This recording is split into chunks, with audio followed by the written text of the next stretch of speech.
하겠는데요.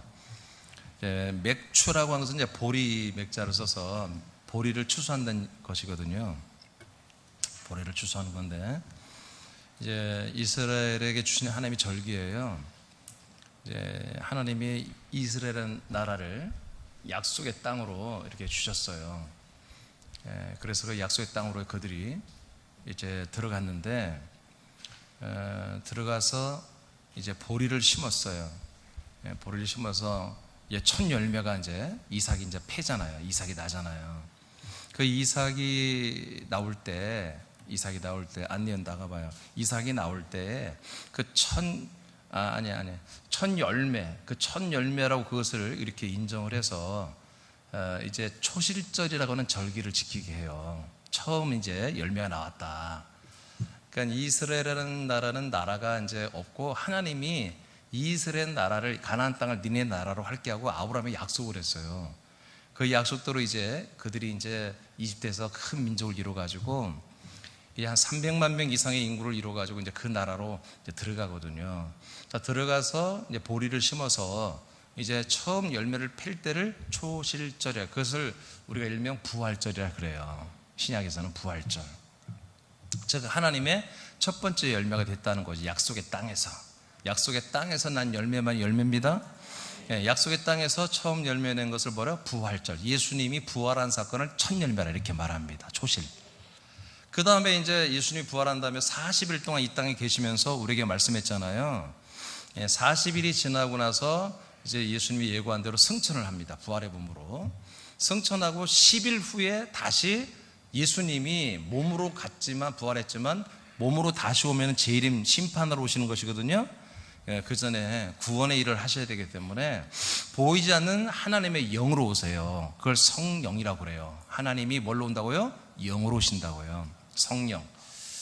그 성령으로 그 오시는 날을 세어보니까 예수님이 부활한 다음부터 40일을 계셨죠.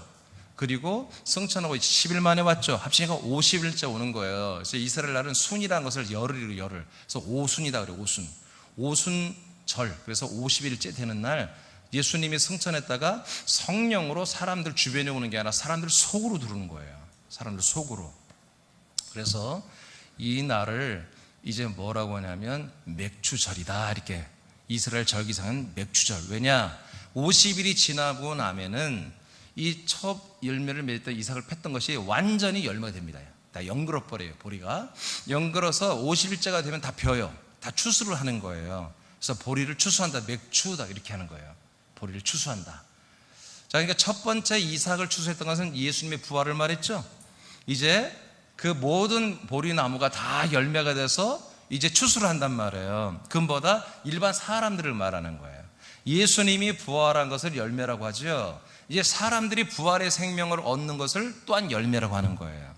그래서 이제 언제 그게 이루어진다? 성령님이 임하고 성령님이 우리 안에 들어오면 뭘 준다? 하나님의 아들의 부활의 생명을 주는 거예요. 우리도 부활할 수 있는 그런 생명을 주는 거예요.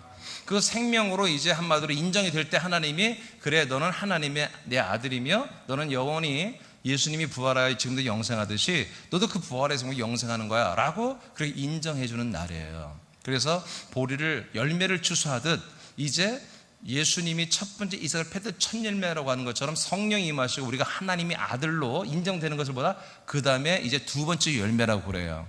그래서 이것을 이제 고린도전서 15장에서는 예수님이 첫 열매가 되시고 그 첫 열매 똑같이 우리도 이제 열매가 된다 이렇게 표현해요. 아멘. 그래서 우리가 이제 성령님이 이렇게 오시고 난 다음에야 우리에게 열매가 되는 거예요. 이것을 기념하며 절기적으로 하나님 지키게 한 게 맥추절이고 이 신약에 와서 그 절기가 신약에는 다 바뀌는 것입니다. 예수 그리스도 안에서 그 맥추절은 한마디로 예표고 진짜는 뭐다? 하나님의 성령이 우리에게 오셔서 하나님의 아들 그리스도라는 그 아들의 생명을 우리 안에 넣어줘가지고 우리의 영혼이 하나님의 아들로 새로 거듭나는 거예요. 그럼 거듭나는 순간부터 우리 이제 구원이 시작되는 거죠. 생명이 시작되는 거죠. 이것을 이제 우리가 이제 성령 강림절 또는 맥주절 이렇게 말합니다. 그래서 이제 4월 셋째 주 4월 셋째 주 때 항상 부활절을 지켜요. 예수님 부활하고 난 다음에 40일이 지나고 열흘이 지난 다음에 뭐예요? 맥주절, 바로 성령 강림줄이 되는 것입니다. 50일째 되는 날 성령이 오셔요. 그러니까 날짜로 안 맞죠. 4월 셋째 주에 50일을 더하면 언제가 되겠어요? 5월, 6월 셋째 주가 안 되고 5월, 6월 한 둘째 주나 첫째 주가 되겠죠. 그죠? 지금 뭐예요? 7월 첫째 주잖아요. 이게 안 맞아요. 여러분 이거 교회 절기나 뭐 이런 건 하나도 안 맞습니다. 괜찮습니다. 날짜 안 맞아도 상관없어요. 성탄절도 안 맞아요. 그날이 아닙니다. 상관없습니다. 예수님 오신 게 중요하지 그 날짜 따질 필요는 없어요. 근데 뭐냐, 이제 우리나라는 농경 문화이기 때문에 또 이스라엘의 이 절기에 보니까 농사 위주로 보리를 심어서 거두는 거잖아요.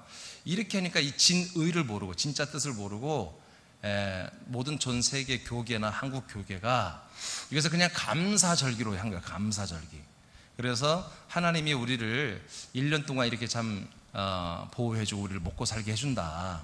그런데 전반기 1월 달에서 6월까지 전반기에 우리가 하나님이 우리를 지켜주시고 우리 이만큼 살게 해주셨다. 그래서 감사해서 이제 절기를 지키는데 6월이 지나고 7월 첫째 주에 이렇게 그냥 하는 거예요. 그냥 임의대로. 그러니까 농경 문화이기 때문에. 그래서 보리도 다 비잖아요. 그래서 맥주 감사절 때는 보리를 하나님께 많이 드리고, 농사 짓는 데는. 그리고 이제 가을에 추수감사주일에는 이제 또 11월 달에 하니까 11월 셋째 주 하니까 이제 되게 이제 지금 우리 군산 같은 데는 이모작 그러지만 윗동네는 일모작 그러잖아요. 일모작 하면 11월 셋째 주면 이미 다 추수가 끝나거든요.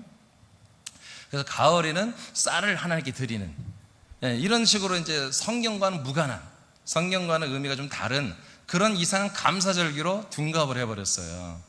추수감사절도 원래 미국에서 지키는 생스데이가 우리나라에 들어와서 선교사들이 만들어낸 게 성경에 없어요.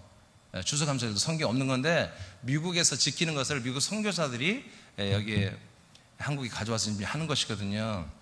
그런데 여하튼 또 이제 성경적으로 의미가 있지만, 그래서 우리는 이제 좀 성경대로 여러분 우리가 예배를 드려야 됩니다. 그래서 오늘은 뭐 하는 날이다? 이제 성령 하나님이 약속한 대로 사람들 속으로 들어오는 날이다. 아멘. 아멘.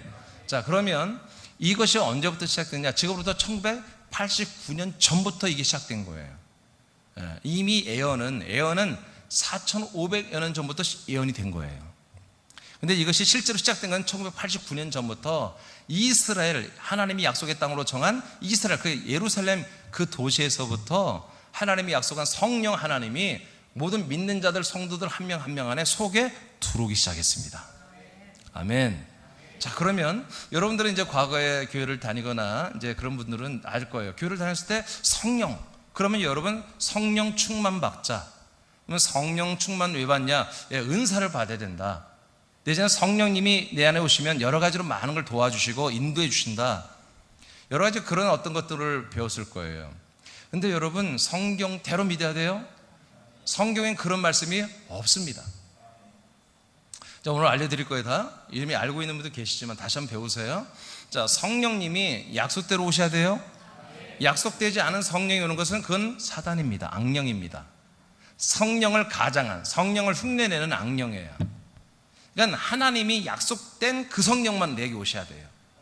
이 약속되지 않은 성령 오면 절대로 여러분 거부해야 됩니다. 그러니까 산기도 갔다가 뭐 영을 받은 대부분 귀신의 영들, 타락한 천사들이 영입니다. 자, 이제 시작하겠는데, 자, 오늘 같은 이거예요. 성령이 우리 안에 들어오십니다. 그렇게 되기 시작한 1989년부터 이 날이 시작되었고, 그 이후로 계속 이 일은 진행되고 있습니다.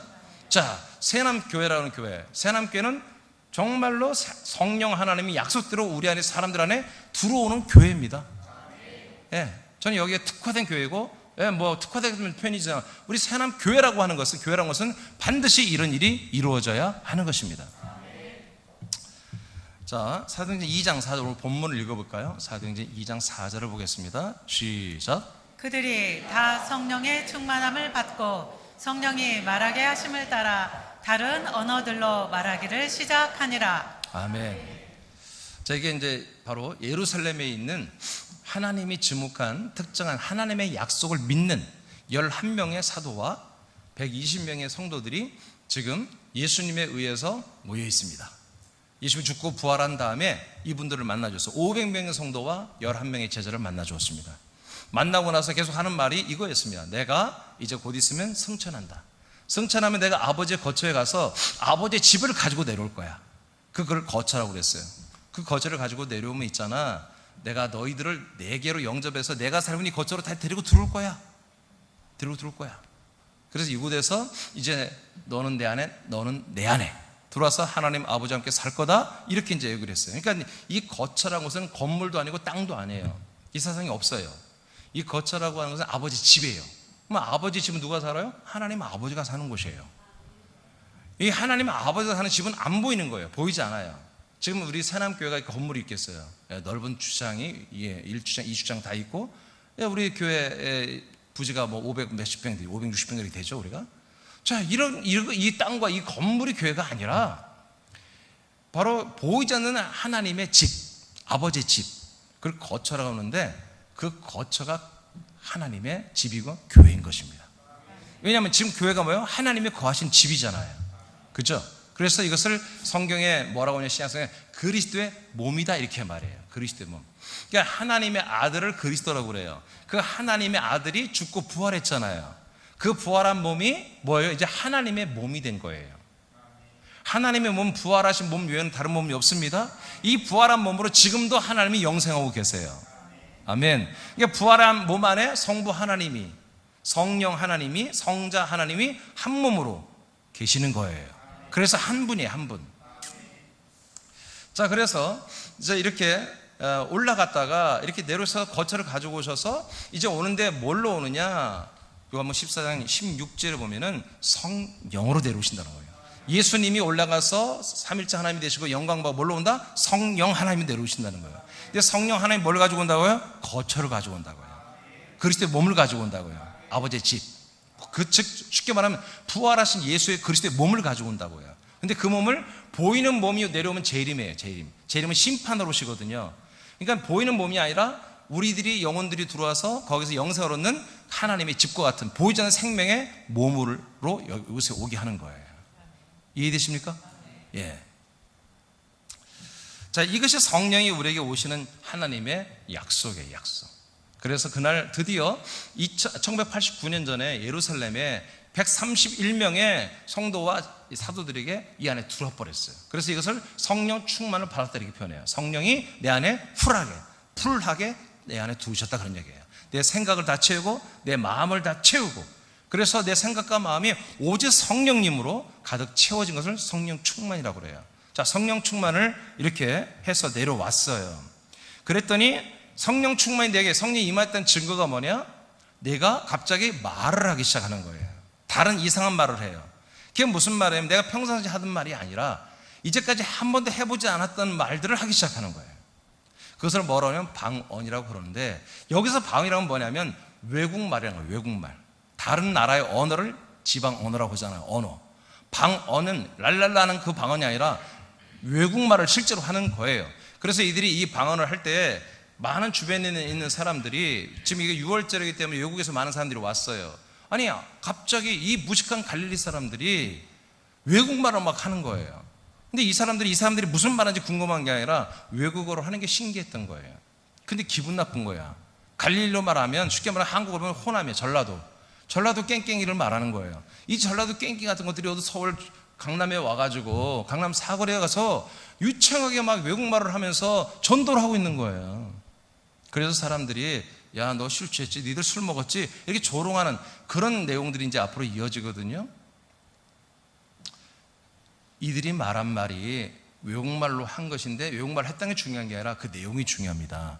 그 내용이 무슨 말이냐? 한 번도 해보지 않은 말. 바로 예수님이 이 땅에 베들레헴에 나시고 갈릴리에 사시고 예루살렘에 왔다가 붙잡혀 저 골고다 언덕에 십자가 달려 죽으신 그 예수님이 3일 만에 부활하셨습니다. 저희는 안 해본 말들이에요. 이 말들을 하기 시작하는 거예요. 그리고 그분이 우리가 기다렸던 메시아, 하나님이 약속하신 예수님이 바로 우리의 그리스도, 우리의 구원자십니다. 하나님의 아들이십니다. 이런 말들을 한 번도 평소에 안 해본 말들을 막 하기 시작하는 거예요. 다윗도 이 말을 했습니다. 솔로몬도 이 말을 했습니다. 아브라함도 이 말을 했습니다. 모세도 이 말을 했습니다. 하면서 막 전도하는, 한 번도 전도를 안 해본 사람들이 갑자기 하나님의 아들 예수 그리스도에 대한 이 약속에 대한 말씀을 하기 시작하는 거예요. 이것을 방언이라고 한다.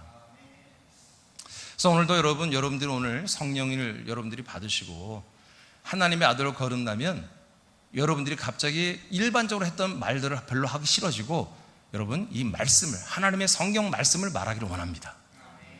여러분 믿음의 말을 하기를 원합니다. 이 약속의 말씀을 하기를 원합니다. 자꾸 믿어지니까 그 말을 누군가가 자꾸 말하고 싶어지는 거예요.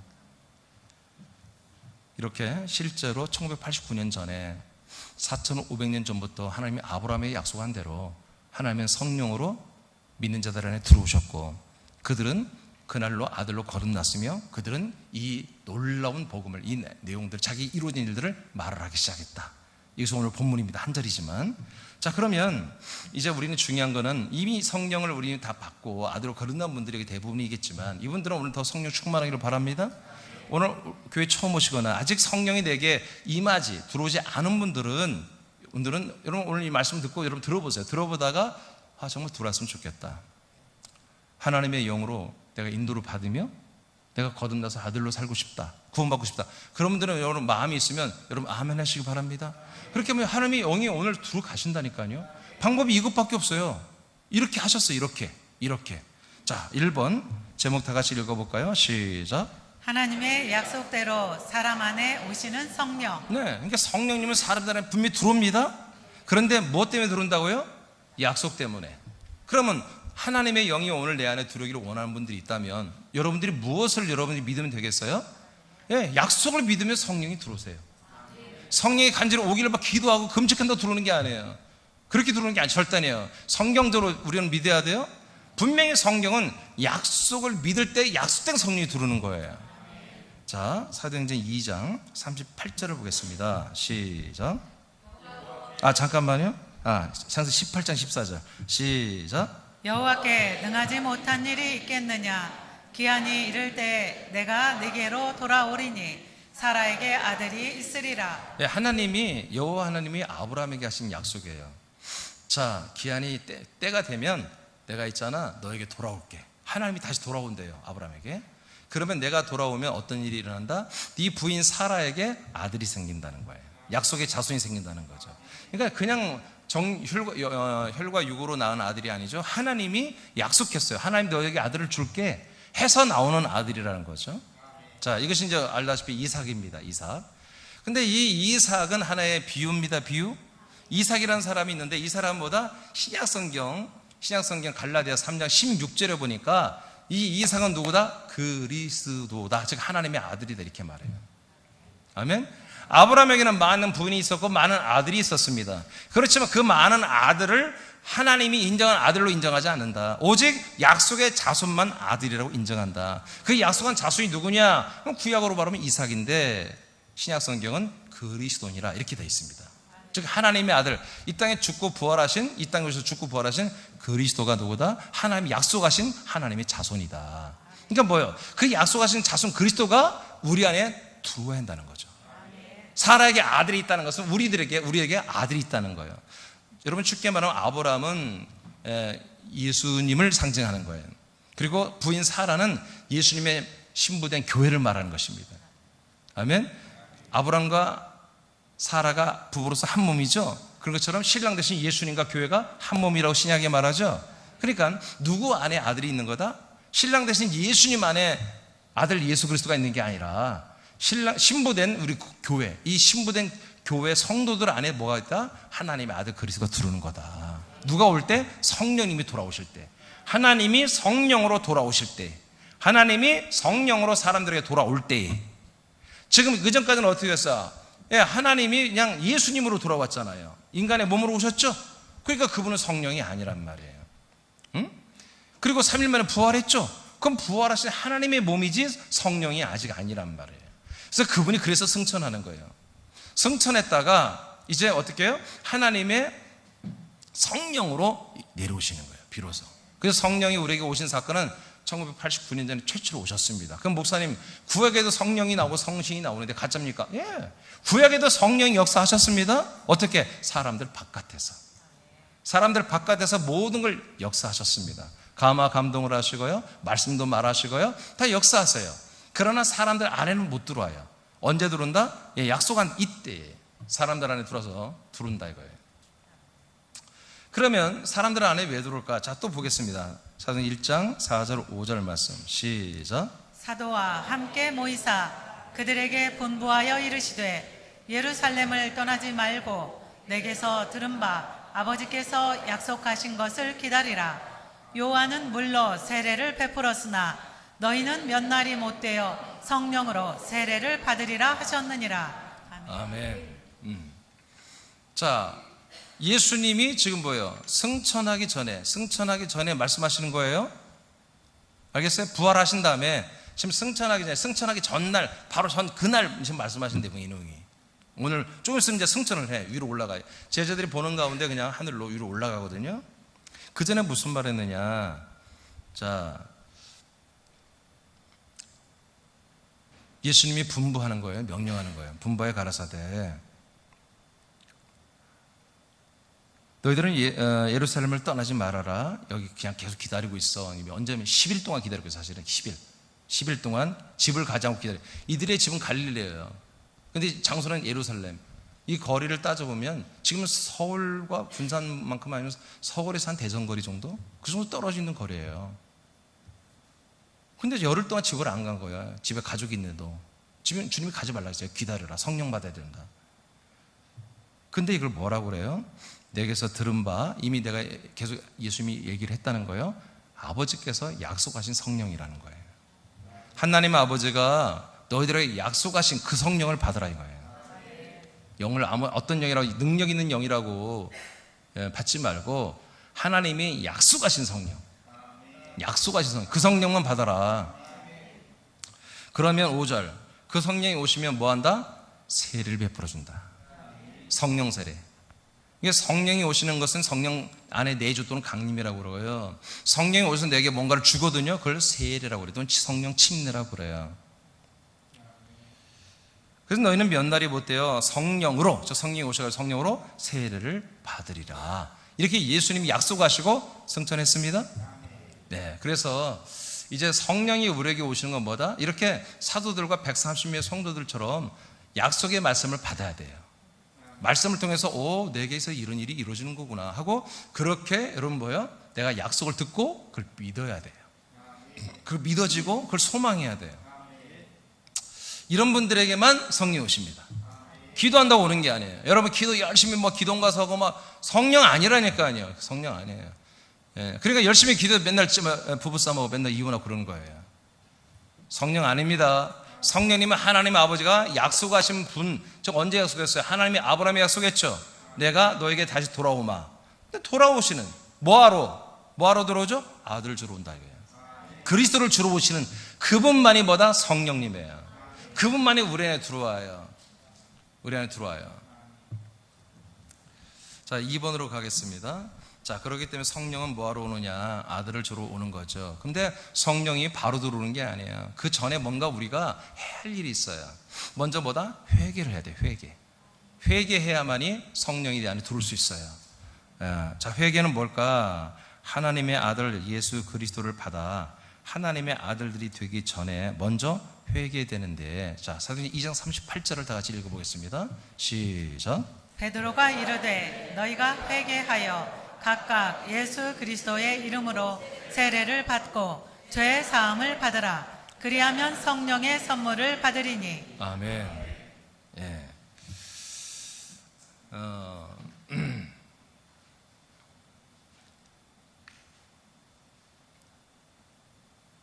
박미옥사님 여기로 앉아. 전도해놓고 거기 앉으면 어떡해. 네. 앉고, 그 다음에 이 성심사님 옆에 앉고. 네.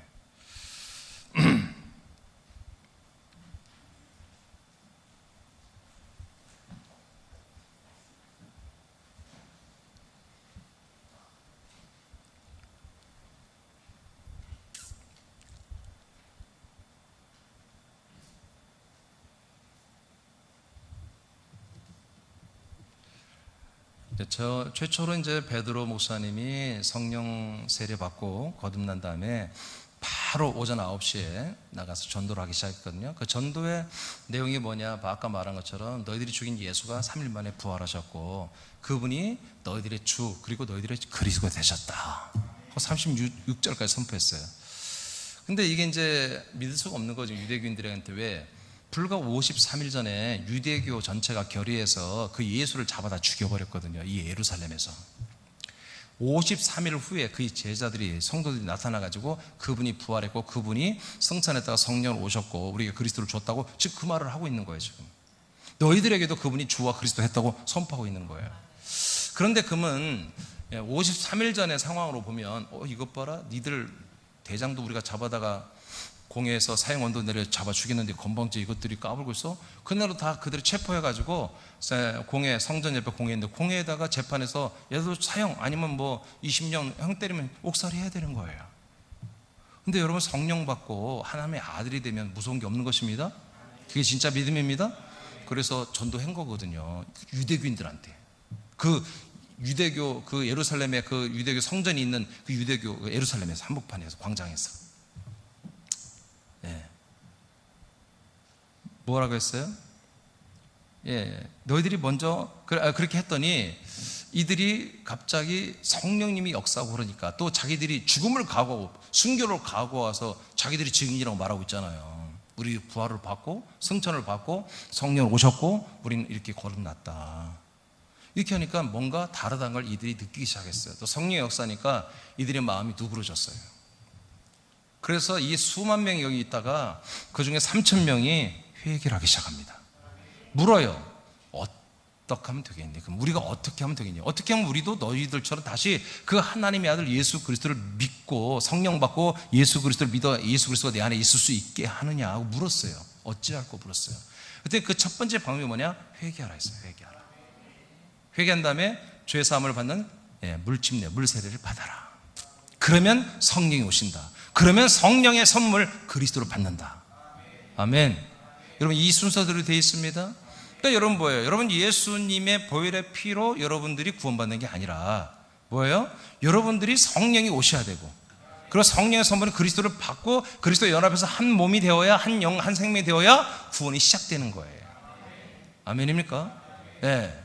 그러니까 회개의 단계가 뭐예요? 예수님의 십자가예요. 예수님의 죽으심의 피가 뭐예요? 회개의 단계예요. 회개의 단계. 그럼 반드시 있어야 되는 것입니다. 그건 우리의 구원의 완성이 아니라 구원의 출발이 되는 것이죠. 마태복음 20장 28절을 보겠습니다. 시작. 인자가 온 것은 섬김을 받으려 함이 아니라 도리어 섬기려 하고 자기 목숨을 많은 사람의 대속물로 주려 함이니라. 네. 하나님이신 예수님이 인간의 몸을 입고 오셨을 때 본인도 자기를 뭐라 인자라고 그래요. 즉 이걸 줄여서 말하는데 늘려서 말하면 사람의 아들인데 나다 이거예요. 예수님이 뭐가 됐어요? 하나님의 아들이 아니라 사람의 아들이 되었다. 사람의 아들은 뭐 하려고 왔다? 모든 사람의 죄를 대속해 주러 왔다는 거죠.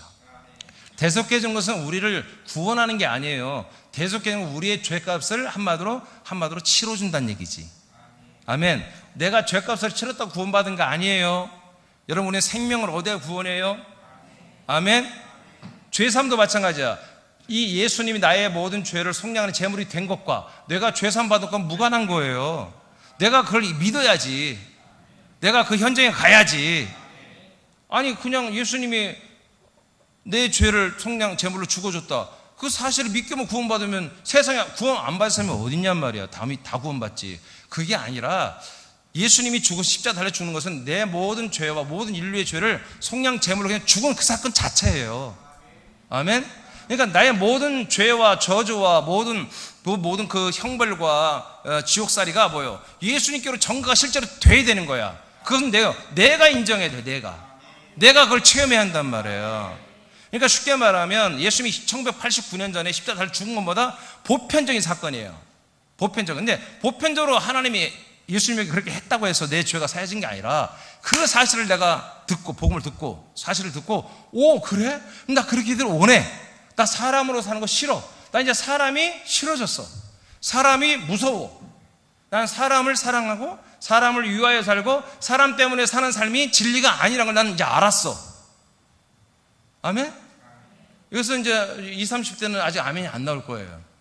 아직 여전히 사람이 좋고, 여전히 사람을 위해 살고 싶고, 사람이겠죠.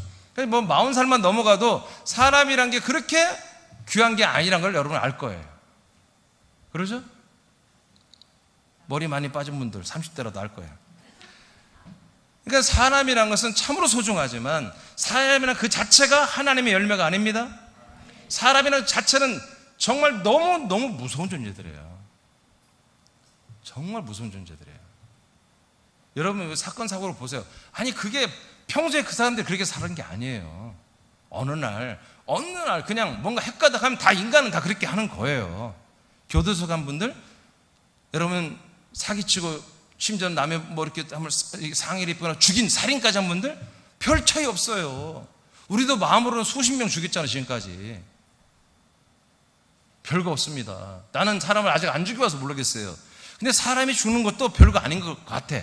상상을 해보면 어느 순간 목 조르고 있다고 조금 시간 경과하면 죽겠지 뭐. 응?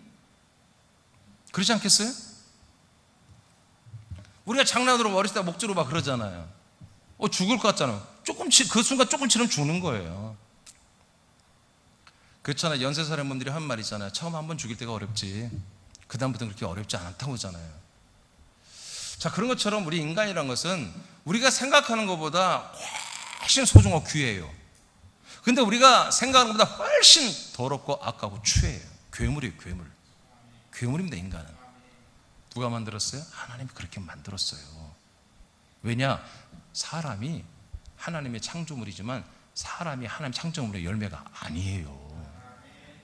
사람을 재료로 삼아 사람들을 하나님의 아들로 그렇게 출산하여 낳고 양육하는 게 하나님의 뜻이란 말이에요. 그게 하나님의 목적 열매란 말이에요. 아멘.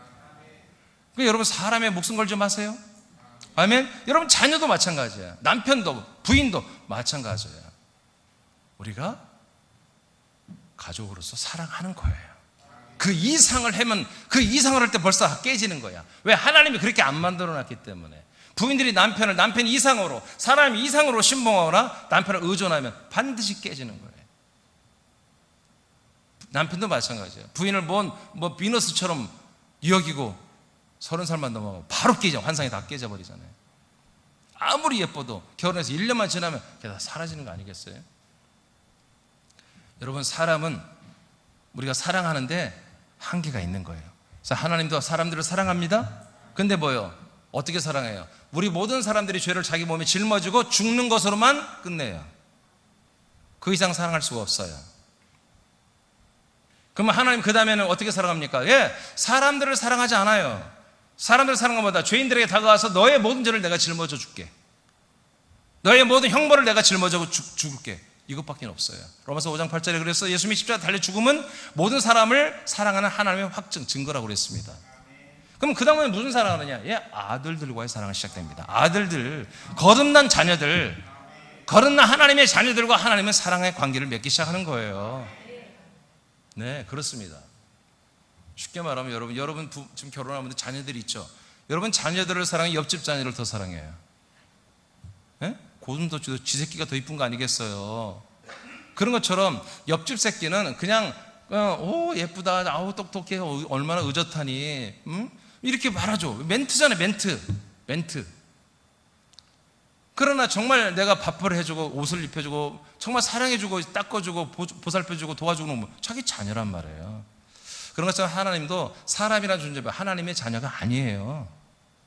사람은 사람의 자녀입니다. 아멘? 사람의 자녀들이 뭐가 된다? 하나님의 자녀가, 아들들이 돼야한다는 거예요. 그때 이제 하나님의 사랑이 찐 사랑이 시작되는 거야. 찐 사랑이. 어떻게? 우리 안에 들어와가지고 하나님의 성령으로 들어와서 우리와 함께 사랑의 관계를 맺으며 삶을 살기 시작하는 거예요. 그래서 진짜 하나님의 아들로 거듭난 진짜 그리스도인들은 하나님을 사랑하는 거예요. 교회를 사랑하고, 그래서 전도하고 새벽 예배 드리고 예물을 아낌없이 드리고 교회를 세워가고 전도하고 확장하고 타지 외국이라도 나가서 전도하고 이런 일이 일어나는 거예요. 왜? 그 사랑을 알기 때문에, 그 사랑을 받고 있기 때문에. 그 사랑을 이제 늘 받는 사람은 줄 수 있는 거예요. 늘 그 사랑을 받고 있기 때문에 줄 수밖에 없는 거예요. 이렇게 되는 것입니다. 히브리서 로마서 6장 4절을 보겠습니다. 시작. 그러므로 우리가 그의 죽으심과 합하여 세례를 받음으로 그와 함께 장사되었나니 이는 아버지의 영광으로 말미암아 그리스도를 죽은 자 가운데서 살리심과 같이 우리로 또한 새 생명 가운데서 행하게 하려 함이라. 네. 그러니까 예수님이 이 땅에 오신 건 뭐다? 우리가 함께 죽어주기 위해서. 그래서 이제 예수님이 십자가 달려 죽을 때 우리 예수님만 죽는 게 아니라 우리도 우리의 인간적인 옛사람도 함께 죽는 것입니다. 우리의 인간의 마음, 인간의 생각이 함께 죽는 것. 인간이 실제 몸 죽는다는 게 아닙니다. 자살하는 게 아니라 우리 인간적인 사고방식과 가치관과 모든 주관이 다 함께 죽는 것입니다. 이것을 그래서 장례식을 치렀다 이렇게 말해요. 그러면 우리가 장례식을 치는 게 목적이냐? No, 그건 아니죠. 그 다음에 뭐다? 예수님이 우리와 함께 죽어준 것은 6장 4절에 금방 읽었죠. 보니까 하나님께서 아버지의 영광으로 인해서 그리스도를 죽은 자 가운데서 다시 3일 만에 살렸죠. 살리신 것과 같이 우리도 또한 살려내가지고 이제 옛사람이 죽었잖아요. 이제 죽은 사람 말고 새롭게 우리를 살려낸다. 즉 거듭나게 한다는 거예요. 새로 태어나게 한다는 거예요. 새로 우리를 살려내가지고 어떻게 한다? 새 생명 가운데 살도록 하겠다. 이걸 새 생명 가운데 사는 게 누굽니까? 바로 하나님의 아들이 되는 거예요. 우리가 아들들이 되는 거예요. 그러니까 죽어야, 우리가 옛사람이 죽어야 하나님의 아들로 새로 태어나는 것입니다. 그러니까 인간이 안 죽으면 절대 하나님의 아들로 태어날 수가 없어요. 이것을 누가 해준다? 하나님이 인간의 몸을 입고 오셔서 우리 인간들의 모든 죄의 악을 짊어지고 함께 죽어주고 우리도 따라서 함께 죽고 그리고 부활하신 그리스도와 우리는 연합하여 하나님의 아들 그리스도의 생명으로 우리는 새로 거듭나고 태어나는 것이다. 자, 그 다음 구절부터 보면 알 수 있어요. 히브리 13장 12, 13절 1분단만 읽어볼까요? 1분단만. 자, 시작. 그러므로 예수도 자기 피로써 백성을 거룩하게 하려고 성문 밖에서 고난을 받으셨느니라. 그런즉 우리도 그의 치욕을 짊어지고 영문 밖으로 그에게 나아가자. 네. 자, 예수님이 성문 밖, 예루살렘 성문 밖 골고다 언덕에서 십자가 달려 죽었잖아요. 뭐 때문에? 우리의 모든 죄와 치욕을 짊어지고. 그런데 이것으로 오늘날 지금 개신교는 이걸로 해서 우리가 감사하고 믿으면 구원받는다고 하거든요. No. 성경 뭐라고 그래요? 우리는 가만히 있으면 안 된다. 그 십자가를 바라고 눈물을 흘리며 고마워요, 감사. 그러지 말고 너희들도 뭐요? 십자가를 주신 예수께로 나아가라는 거예요.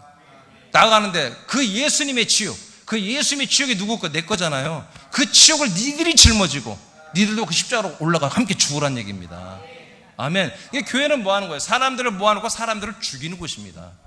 사람들을 포기하게 만드는 것이에요. 그래서 예수 안에서 따라 한번 해볼까요? 예수 안에서 사람으로서 인생으로서 모든 것을 잃어버리고 그리스도 안에서는 하나님의 아들이 되고 하나님의 아들의 부활과 하나님의 아들의 천국을 모든 것을 얻는 것이다. 예, 그렇습니다. 그러니까 교회는 사람을 불러갖고 사람을 위로하고 격려해주고 소망을 주고 그렇게 하는 것이 아니에요, 여러분. 교회라고 해서 이렇게 그리스도의 몸이잖아요. 그리스도의 몸은 뭐예요? 이미 죽고 부활한 몸이란 말이에요, 이 몸이. 예수의 십자가 달려 죽은 몸이 아니라 살아난 몸이에요, 살아난 몸.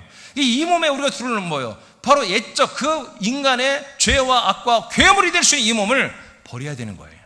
그래서 예수님도 자기 몸을 죽여 버려버리고 3일 만에 새로운 몸으로 부활해 나온 거예요. 그 몸이 뭐다? 지금 교회가 되었다. 그래서 우리가 이 교회에 들어와서 성령 충만하게 성령 인도를 받고 살려면 우리는 옛사람을 버려야 되고 이제 이 그리스도의 몸 안에서 하나님의 아들로 거듭나야 된다 이거죠.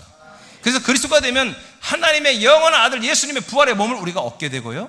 그리고 그 부활의 몸이 들어가 사는 영원한 천국을 우리가 상속받게 되는 거예요. 아멘. 그러니까 우리가 사람으로 사는 한 뭐예요? 사람으로 사는 인생을 얻는 거예요. 세상을 얻는 거예요. 그냥 이게 맨날 고생 사는 거예요. 그러나 아들이 되고 나면 뭐예요? 천국과 부활의 몸을 상속받는 거예요. 자, 그 다음에 로마서 7장 4절 2분도 한번 읽어볼까요? 자, 시작.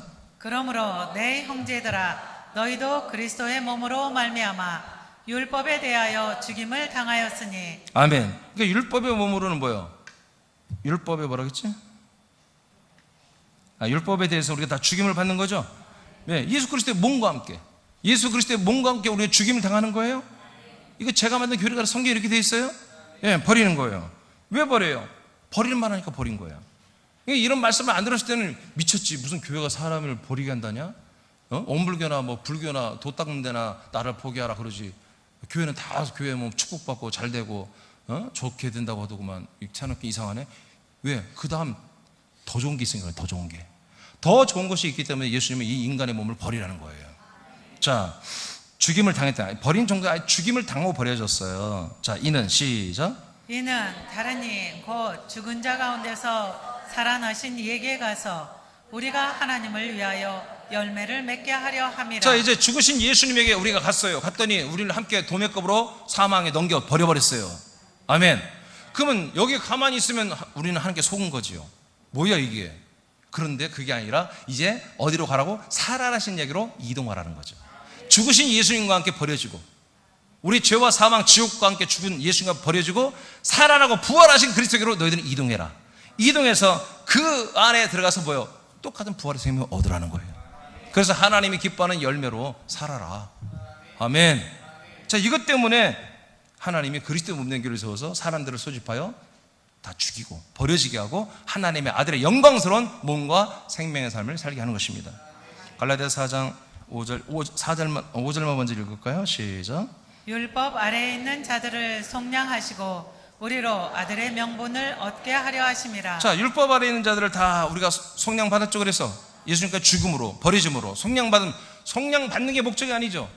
하나님의 아들의 명분을 얻는 게 목적이란 말이에요. 하나님의 아들이 되는 것, 이것을 위해서는 하나님의 아들이 되기 위해서는 사람의 아들을 버려야 한다는 거지. 사람의 자녀된 걸 버려야 하나님의 자녀가 된다는 거죠. 이것을 위해서. 그래서 6절 시작. 너희가 아들이므로 하나님이 그 아들의 영을 우리 마음 가운데 보내사 아빠 아버지라 부르게 하셨느니라. 아멘. 그래서 끝내 우리 안에 뭘 넣어줘요? 아들의 영을 넣어준다. 이렇게 자기 자신을 버리고 정말 나는 인간적으로 사는 것을, 난 이 괴물 인간들 안에 들어와서 나 또한 괴물이 될 수 있는데 난 이런 삶을 이제 그만 살겠습니다. 난 정말 더 정말 사람으로 비교할 수 없는 정말 좋은 아들이 되어서 이 많은 세상 사람들을 사랑해주고 많은 세상 사람들을 구원하는 그런 통로가 되고 싶습니다. 그런 분들은 뭐다? 좀 이해같이 되는 거예요. 그래서 아들의 영을 받습니다. 예, 누가 받는다? 이걸 소망하는 분들. 근데 이 아들의 영이 누구한테 어떻게 들어온다? 성령이 원래 두시한다. 성령이 오셔서 이렇게 역사해줘야 아들의 영이 오늘 여러분 안에 들어갑니다. 성령이 먼저 들어오고 그 다음에 죄를 사함받고 그 다음에 아들의 영을 받는 거예요. 성령님의 역사에 의해서. 아멘이죠? 자, 이렇게 되어 있습니다. 자, 에베소 1장 4절 5절 우리 여기 3분단 다 같이 읽어봐요. 자, 시작. 곧 창세 전에 그리스도 안에서 우리를 택하사 우리로 사랑 안에서 그 앞에 거룩하고 흠이 없게 하시려고 그 기쁘신 뜻대로 우리를 예정하사 예수 그리스도로 말미암아 자기의 아들들이 되게 하셨으니. 네. 자, 이것이 하나님 창조자 하나님의 본질 뜻이란 말이에요. 창세전부터 하나님이 그리스도라는 당신의 생명의 생명, 하나님의 생명, 이때는 하나님 몸이 없었어요. 그리스도라는 하나님의 생명 안에 하나님이 살아 계신 거예요. 근데 그 하나님이 살고 있는 생명 안에다가 누구를 창조했다? 저와 여러분들의 혼들을 창세전부터 다 창조해놓은 거예요. 택해놓은 거예요.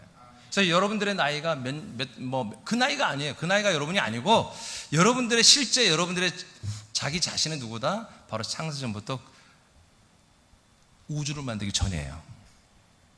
어쩌면 천국을 만들기, 하나님 나라를 만들기 전이에요. 하나님 홀로 스스로 계실 때부터, 아주 오래전이죠. 그때부터 이미 우리들을 다 택하여 주신 거예요. 아멘입니까? 이 몸이 아니에요. 이 몸이 택함이 아니라 뭐요? 우리들의 부활의 몸. 우리가 부활을 해서 천국의 영생을 살 그 하나님의 아들이 되는 그 상태를 하나님은 선택을 해놓은 거예요. 어떤 분들은 남자로 태어났고 어떤 분들은 여자로 태어났습니다. 여러분, 천국은 여자 남자가 없습니다. 새로운 존재입니다. 그래서 제가 아들들이라고 자꾸 표현, 성경에도 그렇게 돼 있고요. 하나님의 아들들이 됩니다. 아들들이 됩니다. 이 땅에서처럼 이렇게 성차별하고 또 뭐 돈이 있고 없고 차별되고 또 뭐 능력이 있고 없고 외모로 판단받고 그런 나라가 아닙니다. 그 나라는 서로 판단할 수 없을 정도로 훌륭한 다 몸을 가지고 있고 다 훌륭한 삶을 가장 행복한 삶을 잘 살 수 있도록 하나님 다 모든 걸 지원하는 나라입니다. 완벽한 나라죠. 전지전능하신 하나님 통치하는 나라니까. 그래서 하나님께서 이제 그 뜻을 따라서 저와 여러분들의 혼을, 이걸 히브리어로는 네피시 하이라고 하거든요. 헬라어로는 푸시케라고 그러고, 우리 영어 성경은 소울이라고 하죠. 소울, 리빙 소울이라고 하죠. 근데 우리 한국 번역상으로는 이 혼을 그냥 영혼이나 또는 영으로 막 섞어서 버렸어요. 정확히 하면 혼이에요. 혼. 하나님 우리 영을 창조해 혼을 창조했습니다. 혼, 우리의 격을 창조했단 말이에요. 혼을 창조했단 말이에요. 이 혼을 그냥 그리스도 안에 데리고 있으면 계속 혼으로만 있는 거야. 근데 하나님 그 뜻이 아니야. 그래서 뭐야? 인간의 몸을 입히고 이 땅에 태어나게 하는 거예요. 여러분들이 1900 몇 년도, 2000 몇 년도 태어날 때가 보다 이제 하나님이 여러분들을 이 세상에 내려보내는 사건이에요. 예수님이 2000여 년 전에 인간의 몸을 입고 이 땅에 탄생했죠? 똑같아. 여러분도 똑같이 여러분들의 그 존귀한 혼이 몇십 년 전에 여러분들이 인간의 부모님을 통해 인간의 몸을 입고 이 땅에 여러분들이 탄생하신 거예요. 그래서 인간이 소중한 거야. 뭐가 되기 위해서? 하나님의 아들이 될 수 있는 유일한 존재이기 때문에.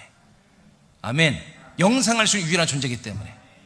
그래서 소중해. 그런데 또 그만큼 인간의 육성은 그만큼 악하고 괴물들이야. 이것이 흙과 어둠과 빛으로 쫙 나뉘는 거예요. 그래야만이 사람들이 보다 어둠을 어둠이라 알고 빛을 빛으로 스스로 알기 때문에. 그래서 사람들이 자기 홀로 있을 땐 내가 얼마나 나쁜 놈이고 내가 얼마나 악독하고 내가 얼마나 이중 삼중적인 그런 거짓 정말 가증스러운 존재라는 것을 본인이 알 때 그때부터 비로소 예수 그리스도 믿는 거예요. 그래서 여기 여러분 다 믿습니까? 그래서 여러분 옆에 있는 사람 보세요. 전부 가증스러운 사람들이. 아멘 하는 거 봐. 뭔 말인지 몰라요? 전부 그 가증스러운 걸 겪어본 사람만 여기 와 있다 이거예요 지금. 아멘. 그걸 모르고 나는 아름다운 사람, 나는 착한 사람, 나는 최고로 선한 사람, 의로운 사람, 그런 사람 여기 있을 수 다음 주 안 온다니까요. 있을 수가 없어요. 이 말씀이 안 맞아요. 계속 나를 의롭다고 나는 좋은 사람이라고 칭찬해주고 섬겨주고 그렇게 인정해주는 교회 가고 싶지. 그런데 새남기는 뭐다? 사람을 인정하는 곳이 아니라 거듭난 하나님의 아들들을 인정하는 교회입니다. 대신 사람들은 뭐예요? 최선을 다해서 뭐예요? 죽여주는 곳입니다. 근데 그게 물리적으로 죽는 게 아니잖아요.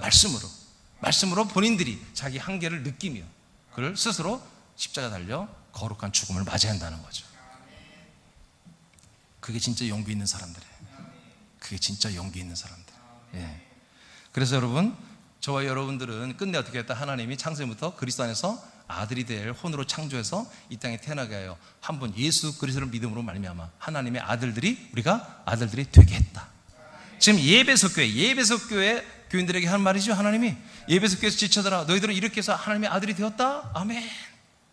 뿐만 아니라 우리 새남께도 너희들 이렇게 해서 하나님의 아들들이 되었다. 이 똑같은 거예요.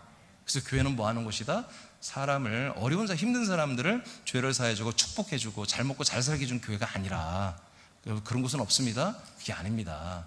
이거는 사람을 이제 장사 지내게 만들고 하나님의 아들로 거듭나 존귀하고 영광스러운 삶을 살게 해주는 곳이 교회다. 그게 그리스도의 몸이다. 이제 두 번째, 이게 이제 회개입니다. 그러니까 사람으로 살고자 했던 것들을 버리고 하나님의 아들이 되고자 그리스도께로 돌아가는 것, 이게 회개입니다. 이것을 먼저 해야 되는 것입니다. 어떻게 해요? 말씀 들어봐야 회개하는 거야. 이렇게 들어봐야 돼요. 들어보고 판단을 해보는 거예요. 내가 계속 사람으로 살 것이냐, 아니면 정말 하나님의 아들로 살고 영생을 내가 얻을 것이냐, 생각을 해보는 거예요. 지금 여러분 생각해 보세요. 두 번째는 이건 어떻게, 말씀을 듣고 말씀을 믿고 들을 때 성령이 내 안에 오십니다. 창세기 18장 10절 시작.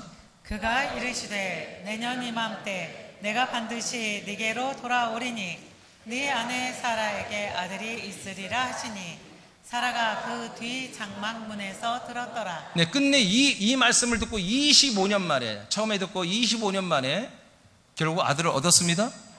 왜 얻었어요? 이 말씀을 듣고 믿었다니까. 말씀을 믿고 믿는데 24년째 또 찾아온 거예요. 오늘 말씀이 24년째 또 찾아와서 또 다시 믿냐고 물어보는 거예요. 약속을 또 하는 거예요. 믿는다니까요. 할래 하라니까 할래 한다니까 해서 해버렸어요 그날. 그러니까 그 다음에 이삭이 태어났던 것입니다. 예, 그런 거예요. 시간 말씀을 듣고 나 그렇게 되길 믿습니다. 그렇게 원합니다. 그러면 오는 거 방법이 없어요. 딱 이 방법 하나밖에 없어요. 뭐 기도하고 막 부르짖고 막 난리를 치고 막 이상한 거 사고 막 기름 부음 있고, 기름 부어봤자 미끄러워서 넘어집니다. 기름이 아니라 말씀이 들어가야 돼요. 말씀이. 이 말씀이 약속이 믿어지면 약속대로 성령님이 여러분 들어오시는 거예요. 여러분 7장 37절 먼저 읽어볼까요? 시작. 명절 끝날 곧 큰 날에 예수께서 서서 외쳐 이르시되 누구든지 목마르거든 내게로 와서 마시라. 자, 뭔가 물을 와서 마시라는 거예요. 내 말을 듣고 물을 마셔라. 목마른 자는 다 와서 내가 주는 물을 마셔라. 나를 믿는 자는 성경에 이런 것 같이 그 배에 생수의 강이 흘러나리라. 그러니까 나를 믿으면, 예수 그리스도 믿으면 주님이 주는 물을 마시고 그 물을 마시면 내 배에서 넘쳐 내 밖으로 나간다. 그러면 그 물이 또한 강이 된다, 이 말이잖아요. 자, 그런데 이제 굉장히 39절부터 읽어봐요. 시작. 이는 그를 믿는 자들이 받을 성령을 가리켜 말씀하신 것이라. 예수께서 아직 영광을 받지 않으셨으므로 성령이 아직 그들에게 계시지 아니하시더라. 아멘. 여러분들 어떤 분 그럴까요? 성령이 오시나 하시나, 나 인생 힘들어 죽겠는데 그 힘든 인생을 좀 버리라고. 목사님 버린다고 없어지나요? 눈만 뜨면 또 인생인데. 아니 왜 이렇게 믿음이 없어? 그 인생을 버리면 버려지는 거라니까요. 아니 그 인간 또 옆에 있는데요, 네가 바뀐다니까. 네가 본인이 바뀌어. 본인이 파란색으로 바뀌면 파랗게 보이는 거니까요. 그리고 하나님이 뭐예요? 성령 하나님이 오셔서 그걸 통치한다니까요. 아멘. 송두리째 가정이 바뀌는 게 아니라 내가 먼저 바뀌어. 그리고 가정이 뭐예요? 내가 바뀌는 만큼, 자라는 만큼 또 가정의 모든 게 바뀐다니까요. 아니 눈 떠봤자 또 가난해. 목사님 가난. 아니 내일도 가난이라고 너는 그렇게 믿잖아. 그게 가짜 믿음이야. 내일부터는 하나님이 또 바꿔줄 수도 있잖아. 가난을 부유로. 아멘입니까? 예, 네, 그러니까 우리가 자꾸 이렇게 인간적으로 생각해서 자꾸 하는 거예요. 자, 성령이 오시는 걸 뭐라고 한다? 생수가 내 안에 마셔진다, 이렇게 표현하는 거예요. 그래서 말씀이 두 가지가 있는데 오늘 말씀보다 생수의 말씀이에요. 그리고 제가 성령이 여러분들이 들어가는 거, 임하시는 거, 이런 설교가 아닌 일반 설교는 양식의 말씀이에요. 그러니까 생수의 말씀과 양식의 말씀이 있어요. 성경에 나와 있어요. 그렇게 이 생수의 말씀보다 성령 하나님이 여러분이 들어가는 거예요. 내지는 이미 들어오신 분들은 성령님이 그 안에서 여러분에서 강렬하게 활동하시는 거예요. 충만하게 통치하고 다스리고 역사하는 거예요. 뭔가를 역사하는 거예요. 여러분들 어떤 문제가 있어요. 아들들이지만 문제가 있어요. 성령님이 나타나셔서 그것들을 다 문제를 한마디로 내쫓아버리고 역사하고 고치고 회복하고 회개시키고 하는 건 바로 이것도 생수의 말씀이에요. 오늘 말씀은 생수의 말씀이에요. 근데 이 생수의 말씀이 어떻게 해서 들어온다? 예수님이 죽고 부활했다가 승천해서 하나님의 나라 올라와서 영광을 받아야 돼. 영광. 만왕의 왕 만주의 주임으로 삼위일체 하나님으로 영광을 받아야만이 뭐야? 성령이 내려오시는 거예요. 그래서 아직은 성령님이 한마디로 사람들에게 들어가지 않는다 이거예요. 그럼 언제 들어온다? 죽고 부활하고 승천했다가 내려오신 다음부터, 즉 예루살렘에서 오늘 이 오순절 때부터 성령님이 사람들에게 들어가기 시작했다는 거예요. 아멘. 그럼 오늘날 새남교회 또 저는 하나의 통로인데, 새남교회가 어떤 교회냐? 십자가 달려 우리 예수의 십자가에 연합하여 항상 우리들의 죄 때문에 함께 죽어 있는 상태의 교회라면 성령이 들어가지 않습니다. 이건 성령이 나타나지 않습니다. 이건 죄와 사망을 이기고 부활하신 예수 그리스도가 승천했다가 영광 받고 내려오신 그 그리스도의 몸된 교회란 말이에요. 그렇기 때문에 이것은 성령이 나타나시는 거죠. 성령이 사람들에게 들어올 수 있다는 거죠. 사도행 10장 43, 44절을 선포합니다. 시작. 그에 대하여 모든 선지자도 증언하되 그를 믿는 사람들이 다 그의 이름을 힘입어 죄 사함을 받는다 하였느니라. 베드로가 이 말을 들을 때 성령이 말씀 듣는 모든 사람에게 내려오시니. 아멘. 자, 이제 실제 한 예를, 이제 예루살렘 교회에서 제일 처음에 사도행전 2장 1절로 4절에 성령이 임하신 사건이고요. 그 다음에 여러 번 있었지만 또 한 번 또 그냥 고넬료라고 하는 로마 사람이에요. 로마 외국인, 이스라엘 사람이 아니에요. 근데 이분이 여호와 하나님을 만나게 됐고 여호와 하나님의 율법을 지키며 하나님을 섬기고 이웃을 사랑하는 그런 분이 있었어요. 그래서 이제 이분에게 이제 복음을 전하는데, 이제 율법과 유대교에 너무나 오랫동안 이 사도들이 오랫동안 살다 보니까 아직 이 율법과 이 그리스도의 이 법을 구별하지 못하기 때문에 이방인들에게는 아직 복음을 잘 안 전했어요. 하나님의 영이 성령이 볼 때는 속상하지. 빨리 이방인들에게도 전해야 되는데, 분명히 명령했거든. 예루살렘부터 시작해서 너희들 있잖아, 성령이 임하시면 예루살렘부터 시작하여 권능받고 유다와 사마리아 그리고 땅 끝까지 가서 복음을 전해라. 예수 그리스도 증거하라고 예수님이 명령했거든, 승천하기 전에. 그런데 안 해. 막 교회가 3,000명, 5,000명씩 막 부흥해가고 지금 엄청난 큰 교회가 된 거예요. 안 하니까 하나님이 이제 이들의 가치관, 이 잘못된 이거를 깨뜨리기 위해서 이방인 고넬료의 가정에 하나님이 역사를 했어요. 그래서 야, 요바에 가면 누가 있는데 가서 그분 모시다가 말씀 들어라. 그래서 이들은 종을 보내서, 고넬료 장군이 종들을 보내서 이제 요바에 사람을 보냅니다. 2명을. 근데 요바 누구냐? 마침 베드로가 거기 있었던 거예요. 근데 베드로는 아직 이방인들에게 복음을 전할 만한 그런 한마디 마음이 준비가 안 돼 있는 거예요. 그러니까 하나님이 뭐예요? 그의 성령으로 나타나셔서 주님이 환상을 보여줘요. 환상. 그가 기도할 때마다 환상을 보여주세요. 그러면 구약에 보면은 이스라엘 백성들은 먹지 말아야 할 음식이 있어요. 지금 이슬람교는 돼지고기 안 먹잖아요. 이슬람교가 원래 구약 유대교에서 나온 거예요. 똑같은 거예요. 구약 시민들도 원래 안 먹었어요. 율법이 못 먹게 해요. 돼지고기, 뭐 짱어 이런 거 비닐 없는 고기는 안 먹어요. 그런 것만 먹으라고 자꾸 하시는 거예요. 그러니까 이상하다. 그래서 거절했어요. 왜? 이건 율법적으로 안 먹어야 되니까. 그런데 이제 세 번째 있는 순간 알았어요. 아, 이게 하나님의 역사구나. 그래서 율법적으로 따지지 말고 율법을 벗어났어요. 율법을 이제 초월해서 그리스도가 왔으니까, 그리스도 안에 들어왔으니까 율법을 버리고 이제 프리하게 복음을 전한다는 걸 알고 딱 깨닫는 순간 그동안 딱딱 똑똑 두드리며 2명이 들어오는 거예요. 사환들이 와서 선생님, 우리 주인님께서 부르십니다. 가시죠. 아는 거예요. 알으니까 그래 가자. 갔더니 고넬료가 자기들의 가족뿐만 아니라 친척 친구들까지 다 전도해주고 그냥 집에 다 모시다 놓은 거예요. 그래서 베드로가 들어가니까 엎드려 절을 하는 거예요. 왜요? 이 말씀을 전하는 것이 너무너무 소중한 것이기 때문에. 근데 베드로는 안 되죠. 그렇게 하면 안 되죠. 베드로가 말리죠. 그러면서 말씀을 전하는 내용 중에 하나예요. 사도행 10장 그만 여러분 읽은 것이.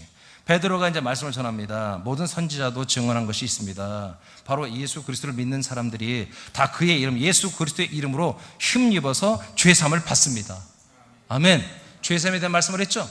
예. 그래서 죄사함 받으면 우리가 예수님과 주고 버려져야 됩니다.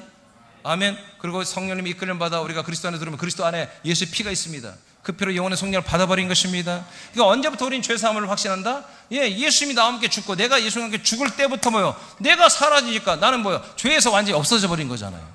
그러니까 그게 바로 죄사함의 시작인 거예요. 그 그리스도 안에 들으니까 이제 그걸 완전히 확증하듯이 예수님의 피로 내 죄를 완전히 속량을 했다고 선포해 주는 거예요. 이 죄사함에 대한 말씀이 믿어지니까 뭐가 들어온다? 성령님이 그들 안에 들어오기 시작하잖아요. 오늘 이 시간 마찬가지예요. 여러분들 죄사함이 다른 게 아니라 나는 사람으로 이제 살고 싶지 않습니다. 이게 죄사함이야. 이게 정확한 죄사함이에요. 알겠습니까? 어떻게 예수님의 죽음과 예수님의 피와 여러분과 함께 죽어서 버려지는 것, 이게 진정한 죄사함이다. 이게 진정한 십자가 사건이다. 이것이 이루어진 다음 이런 사람들에게 뭐예요? 이 시간에 원하면 성령님이 들어오신다. 자, 이제 세 번째. 그러므로 제가 금방 말한 것들을 믿는 자들에게 약속을 전체를 믿고 내가 죄사함을 믿는 이분들에게 하나님께 성령이 들어오시고 성령은 아들을 주십니다. 자, 성령이 우리 안에 들어오셔서 뭘 하는지 보겠습니다. 요한복음 15장 26절 말씀 시작. 내가 아버지께로부터 너에게 보낼 보혜사 곧 아버지께로부터 나오시는 진리의 성령이 오실 때에 그가 나를 증언하실 것이요. 아멘. 아멘. 진리의 성령이 우리 안에 오시면 뭐 한다고요? 바로 그 성령님이 나를 증거, 즉 예수 그리스도를 증거한다. 성령님이 여러분에 들어오시면 계속해서 뭐예요? 교회를 통해서, 이 교회를 통해서 예수 그리스도를 계속 여러분에게 증거합니다. 아멘. 아멘. 여러분, 최초로 들어왔던 성령님, 사도들과 120명의 성도들에게도 어떻게 성령님이 들어왔어요? 예수님이 직접 말씀했잖아요. 10일 전에. 아멘. 예수님 직접 이 진리의 말씀, 약속의 말씀을 다 전했잖아요. 그 말씀대로 성령님이 그들에게 들어왔잖아요. 이 말씀을 믿고 들을 때 성령이 오시고 들으신 성령님 뭐 한다고요? 성령님은 오직 하나님의 아들 그리스도에 대해서만 증거한다고요. 왜 증거해요? 그 그리스도를 여러분이 주려고, 그 그리스도의 영과 그리스도의 피와 그리스도의 생명을 여러분에 주시려고. 그리스도의 피는 한 번으로 끝납니다. 그리스도의 영도 한 번으로 끝납니다. 그리스도의 피를 받으면 단 한 번으로 여러분이 영원히 성령은 끝나버립니다. 죄인이 아닙니다, 이제 더 이상. 그리고 여러분 그리스도의 영을 받으면, 아들의 영을 받으면 영원히 여러분들이 하나님의 아들이 되어버리는 것입니다. 이거를 거듭남, 본어게인 거듭남이라고 하는 것입니다. 그리스도의 생명은 양식으로 계속 우리가 주님 나라 가는 그날까지 먹어야 되는 것입니다. 예. 이것이 시작되는 거예요. 이때부터. 고전 12장 13절을 선포합니다. 시작. 우리가 유대인이나 헬라인이나 종이나 자유인이나 다 한 성령에서 세례를 받아 한 몸이 되었고 또 다 한 성령을 마시게 하셨느니라. 아멘. 저 말씀 여기까지만 하고 마치겠습니다. 뒤에 거는 여러분 그냥 집에 가서 한번 읽어보세요. 이게 제일 중요합니다. 자, 이제 성령님이 내 안에 오셨어요. 다 오셨는데 성령이 오면 성령으로 세례를 받습니다. 세례는 뭐예요? 성령 세례, 성령 침례는 여러분 그리스도를 주는 거라고 그랬어요. 물 침례, 물 세례는 뭐다? 십자가, 예수를 주는 거예요. 예수를 주는 거예요. 예수를 주면 함께 죽는 거예요. 그래서 함께 물에 빠져 죽는다고 해서 침례라고 하는 거예요. 그런데 성령의 침례, 성령의 세례는 뭐라고요? 그리스도를 주는 거예요. 예수를 주는 게 아니라 그리스도를 주는 거예요. 아까 그랬어요. 우리가 예수를 만나서 모든 걸 잃어버리고, 인간의 모든 걸 잃어버리고, 그리스도를 만난 보다 모든 하나님의 아들의 것을 얻는 거예요. 자, 그래서 이제 한 성령으로 세례를 받아 그리스도를 받고 나니까, 그리스도 하나님의 아들과 내가 영접하여 하나가 되고 나니까 우리가 뭐가 된다고요? 한 몸이 된다, 이렇게 표현해요. 한 몸. 그리스도가 부활 승천했다 이런 것이 그리스도의 이 몸이죠. 교회죠. 그러니까 그리스도의 몸이라는 것은 십자가의 몸이 아니라, 십자가 달린 예수의 몸이 아니라 부활하신 그리스도의 몸을 말한단 말이에요. 우리가 뭐가 된다? 부활하신 그리스도의 몸과 한 몸이 되어버린다 이거예요. 성령이 오시면, 성령의 세례를 받으면. 그럼 부활하신 그리스도의 한 몸이 된다는 건 뭐예요? 우리가 하나님의 아들이 된다는 것이죠. 그래서 결국 성령이 이렇게 우리에게 오시는 것은 어느 날 갑자기 특별한 사람들에게, 열심히 하는 사람들에게, 뭔가 한마디로 쓰임 받을 만한 사람들에게 이렇게 오는 게 아니고요. 성령이 오시기 전까지 하나님은 말씀으로 이렇게 아브라함에게 약속해 놨고요. 에덴 동산에서는 생명나무로 약속해 놨고요. 창세전부터 이 일을 이루려고 하나님이 다 준비해 놓으셨고요. 그리고 이 땅에 오셔서 우리의 모든 죄를 속량하기 위해서 인간의 몸을 입고 오셔 죽으시고, 다음에 3일 만에 부활하시고, 그리고 승천하시고, 그리고 성령으로 오셔서 그리스도라는 거처, 그리스도의 몸 안에 우리를 데리고 들어오시고, 들어와서 이렇게 말씀으로 그 피로 속량받게 하고, 말씀으로 아들의 영을 주어서 우리를 아들로 거듭나게 하고, 지금 이 일을 하고 계신다 이거예요. 지금 여러분, 그래서 반드시 성령을 받는 건 산기도 때 받는 게 아니라, 열심히 기도할 때 받는 게 아니라, 이렇게 말씀을 들을 때 오는 거예요. 말씀을 들을 때. 이 하나님의 약속의 말씀, 내가 때가 되면 너한테 돌아올게, 내가 때가 되면 너 돌아올게, 이 말을 한 번도 우리는 안 들어보고 살았어요. 안 들어보고 살았기 때문에 성령이 올 수가 없는 거야. 근데 오늘 들었어요. 내가 때가 되면 너희 안에 돌아올게. 이게 신구약 통틀어 다 하나님의 약속이에요. 약속. 그래서 신약과 구약이라고 하는 거예요. 이 책을. 하나님의 약속의 말씀이에요. 그 약속이 뭐라고요? 약속은 세 가지야. 약속의 땅. 하나님이 가나안 땅이라는 약속의 땅을 주었죠. 그 가나안 땅은 뭘 상징하냐? 지금 그리스도의 몸을 상징해요. 그리스도의 몸. 그리스도의 몸이 뭐다? 하나님 약속한 땅이야. 그리스도의 몸 보이지 않아요? 그리스도의 몸. 부활한 그리스도의 몸이 약속의 땅이야. 이 안에 들어오면 뭐가 있다? 하나님의 아들, 그리스도의 몸이지. 아들, 그리스도의 피와 영과 생명이 있어. 그걸 우리에게 줘버려. 아멘. 근데 이것이 그냥 되는 게 누가 한다? 하나님의 영, 하나님이 성령으로 우리에 들어와서 이 그리스도 아들의 것을 우리에게 주는 거예요. 어디에서? 약속의 땅에서. 이 세 가지가 하나님의 약속인 것을 창세기 12장 3절 이하에 기록되어 있어요. 1절로 3절 이하에. 하나님의 아브라함의 약속하신 약속의 땅에 들어가면 아들을 줄게, 큰 민족을 이루게 해줄게, 내가 너에게 돌아온다 말이에요. 이게 약속입니다.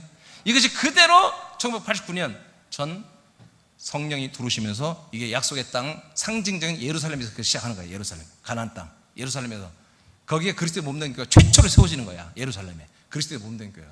그리고 하나님의 영이 오셔서 사람들 이끌어, 제자들을 이끌어 131명을 그리스도의 몸 안에 데리고 들어가서 거기서 성령 받게 하고 죄산 받게 하고 아들이 되게 한단 말이에요 지금. 예, 그래서 한 몸이 된 거예요. 이것을 행하시려고 하나님이 그리스도의 몸된 교회로 지금 이 땅에 세워져 계십니다. 성령님은 날마다 출장 나가서 많은 사람들을 감화 감동 역사시키고 모든 삶을 주관합니다. 그래서 그 밑에 보면 읽어보면요, 인생이라는 것이 절대로 행복한 게 아니다. 하나님이 그렇게 만들었다. 인생은 헛된 것이다. 인생은 하나님께 뭐예요? 형통과 곤고를 병행하게 하신다. 그래서 장래일을 알지 못하도록 하신다. 누가? 창조자 하나님이 그 인생을 그렇게 만들어놨다. 하나님이 인생이 목적이라면 절대 이렇게 하지 않겠죠. 인생이 목적이 아니라 영생이 목적입니다. 인간의 삶이 목적이 아니라 하나님의 아들로 사는 게 목적입니다. 아멘. 네, 그래서 우리가 이 시간에 여러분, 우리 학생들이나 우리 장녀 할 거 없어요. 이제 더 이상 나 인생을 위해 살고, 또 다른 사람의 좀 더 성숙해 되면 다른 사람 인생을 위해 살겠죠. 사람을 위해 살고 사람을 위해서 사는 모든 어떤 조직을 섬기고 모든 어떤 봉사를 하고, 여러분 그런 거 이제 버리십시오.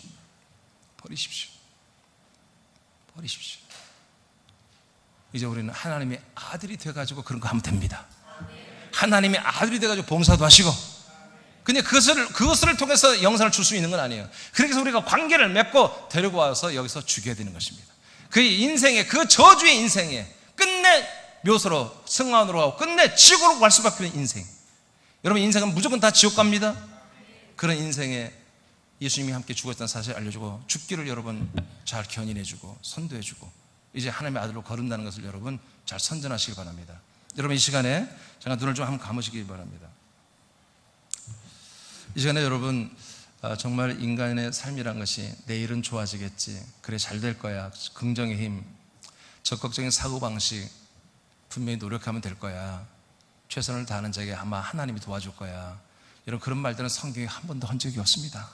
성경에 그런 단어 자체가 없습니다. 하나님은 사람들을 사랑하는데 사람들이 하나님의 아들이 되길 원해서 사랑하는 거지 사람 자체를 사랑하는 게 아닙니다. 하나님은요, 사람 자체를 지옥에 보내십니다. 왜? 열매가 아니기 때문에. 그래서 여러분, 이 말씀들을 오해하지 마시고요, 하나님의 사랑이 얼마나 큰지, 창세전부터 우리를 사랑해서 우리를 택하여 당신의 생명 안에 품고 데리고 살고 있었어요. 인간의 몸을 입혔지만 인간의 몸을 입고 사는 게 하나님의 목적이 아니에요. 그래서 눈물을 머금고 우리가 살아가는 동안에 눈물을 흘리게 하고 배신당하게 하고 사기를 우리가 또 받기도 하고 치기도 하고 정말 힘들고 어렵고 그런 삶을 일부러 하나님이 눈물을 흘리며 그렇게 살게 하세요. 그것은 너무나 좋은 나라와 좋은 부활의 몸과 정말 좋은 영원한 생명의 삶이 있기 때문에 하나님이 그렇게 약속했기 때문에 어쩔 수 없이 하시는 거예요. 오늘 시간에 여러분, 세상에서 인생을 살고자 하는 것을 여러분 정말로 이 시간에 포기하시는 분들은 이제 하나님의 성령이 들어가십니다.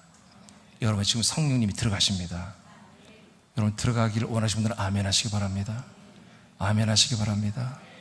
예, 하나님의 영이 들어갑니다. 기도하겠습니다. 하나님 아버지,